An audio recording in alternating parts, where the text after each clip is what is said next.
கோழியெல்லாம் நான் சின்ன வயசில் வச்சுருப்போம். அப்போ வந்து வீட்டில் வந்து டேய் அந்த கோழி முட்டை போட போகுது போய் அதை பிடின்னுவாங்க. அப்போ வந்து கோழிக்கிட்ட போயிட்டு நம்ம வந்து கிட்ட போயிட்டு கோழி அழுதுகிட்டு இருக்கும், அதாவது முட்டை போடணுமேன்ட்டு.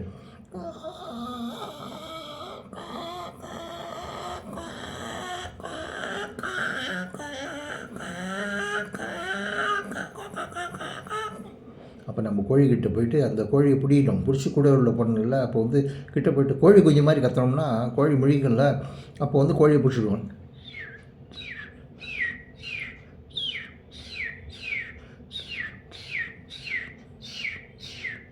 டப்புன்னு கோழி வந்து மாட்டிக்கும். அப்போ வந்து கோழி பிடிச்சி முட்டை போடுறதுக்கு உள்ளே இது பண்ணிவிடுவோம், மூடிடுவோம்.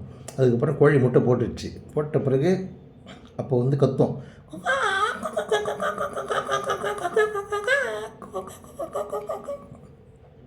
இது அப்புறம் பக்கத்தில் சேவல் நிற்பார்.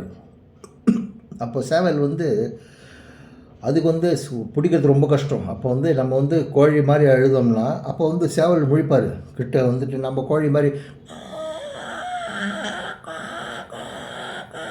அப்படின்னா பார்த்தா சேவல் வந்துட்டு மேலே அப்படி இப்படி பார்க்கும் என்னான்ட்டு. அப்போ திடீர்னு பருந்து மாதிரி சவுண்டு விடுவோம்.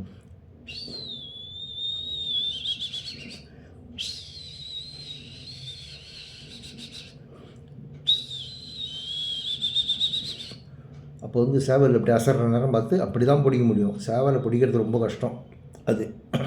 இப்போ பாருங்கள், அடுத்தது வந்து இது வந்து நிறைய பேர் கேட்டிருக்கோம், ஆனால் என்னன்னு தெரியாது உங்களுக்கு. இது வந்து கோட்டான் சவுண்டு.